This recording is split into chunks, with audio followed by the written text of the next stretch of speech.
اعوذ باللہ من الشیطان الرجیم بسم اللہ الرحمن الرحیم۔ آڈیو نمبر 116، تبلیغی سرگرمیاں بادشاہوں اور حکمرانوں کے نام خطوط۔ کل کے آڈیو میں ہم نے سنا کہ نبی اکرم صلی اللہ علیہ وسلم نے اپنا خط اپنے قاصد سے مصر بھیجا تھا۔ مصر کے بعد نبی اکرم صلی اللہ علیہ وسلم نے خط بھیجا کسریٰ کو۔ کسریٰ کسے کہتے تھے؟ جس طرح حبشہ کے بادشاہ کو نجاشی کہا جاتا تھا، اسی طرح فارس یعنی ایران کے بادشاہ کو کسریٰ کہا جاتا تھا۔ ایران کا پرانا نام فارس تھا۔ اسی طرح روم کا جو بھی بادشاہ ہوتا تھا اس کا لقب ہوتا تھا قیصر، اور مصر کا جو بھی بادشاہ ہوتا تھا اس کا لقب ہوتا تھا فرعون۔ تو نبی اکرم صلی اللہ علیہ وسلم نے کسریٰ کو خط بھیجا، یعنی ایران کے بادشاہ کو۔ اس وقت ایران کا بادشاہ تھا خسرو پرویز، اور آپ صلی اللہ علیہ وسلم کے قاصد تھے عبداللہ بن حذافہ رضی اللہ عنہ۔ اب تک پوری سیرہ میں ہم لوگ پڑھ رہے تھے جزیرۃ العرب کے بارے میں اور وہاں کے حالات۔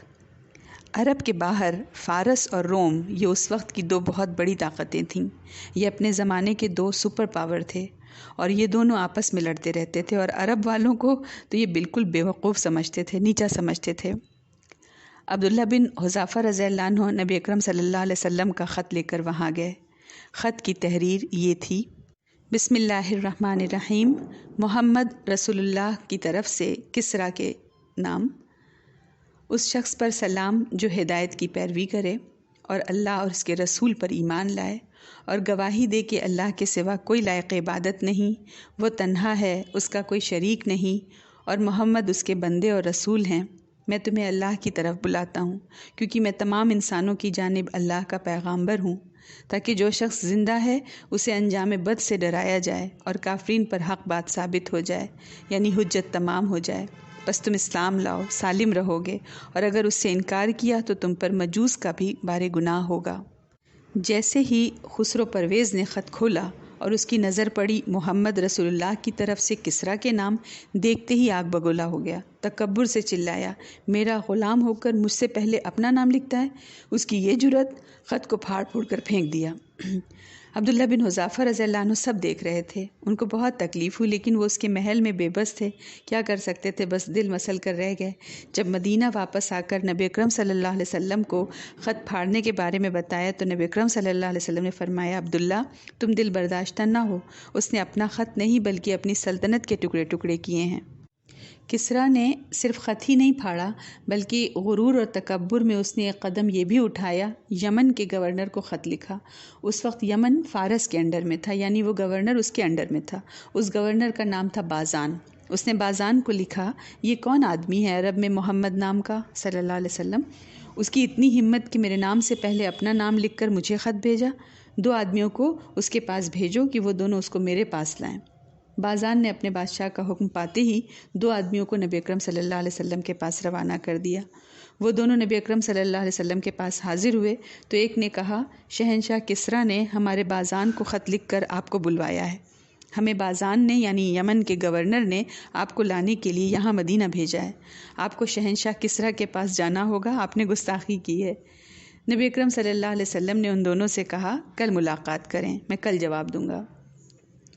ادھر عین اسی وقت جب مدینہ میں یہ دونوں بازان کے آدمی نبی اکرم صلی اللہ علیہ وسلم کے پاس حاضر ہیں، شہنشاہ کسریٰ خسرو پرویز کی سلطنت کا تختہ پلٹ گیا۔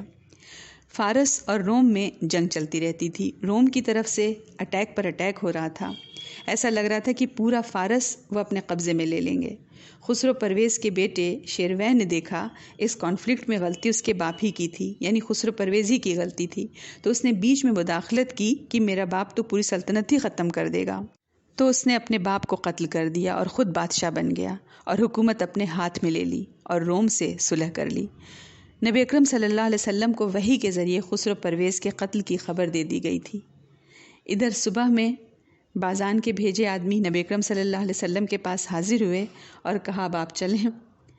تو نبی اکرم صلی اللہ علیہ وسلم نے ان دونوں کو کسریٰ کے بادشاہ کے قتل کی خبر دی کہ اس کا تو قتل ہو گیا ہے اور اس کے بیٹے نے اس کا قتل کیا ہے۔ ان دونوں نے کہا: آپ کیا کہہ رہے ہیں؟ آپ بہت بڑی بات کہہ رہے ہیں، تو کیا آپ کی یہ بات ہم بادشاہ کو بتا دیں؟ نبی اکرم صلی اللہ علیہ وسلم نے فرمایا ہاں اسے میری اس بات کی خبر کر دو اور اس سے یہ بھی کہہ دو کہ میرا دین اور میری حکومت وہاں تک پہنچ کر رہے گی جہاں تک کسریٰ پہنچ چکا ہے، بلکہ اس سے بھی آگے بڑھتے ہوئے اس جگہ جا کر رکے گی جس سے آگے اونٹ اور گھوڑے کے قدم جا ہی نہیں سکتے۔ تم دونوں اس سے یہ بھی کہہ دینا کہ اگر تم مسلمان ہو جاؤ تو جو کچھ تمہارے زیر اقتدار ہے وہ سب میں تمہیں دے دوں گا اور تمہیں تمہاری قوم کا بادشاہ بنا دوں گا۔ اس کے بعد وہ دونوں مدینہ سے روانہ ہو کر بازان کے پاس پہنچے اور ساری تفصیلات سے آگاہ کیا۔